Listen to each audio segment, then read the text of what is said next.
الخطايا والعفو عن الزلات والرزايا. وفي صحيح مسلم جاء رجل إلى النبي صلى الله عليه وسلم فقال: يا رسول الله، إني عالجت امرأة في أقصى المدينة وإني أصبت منها ما دون أن أمسها، أي استمتاع دون جماع. قال: فأنا هذا فاقض في ما شئت. قال عمر: لو سترت نفسك. قال: فلم يرد النبي صلى الله عليه وسلم شيئا.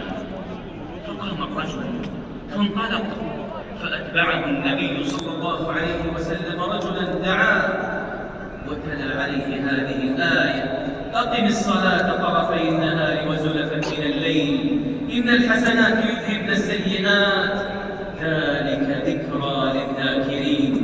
فقال رجل من القوم: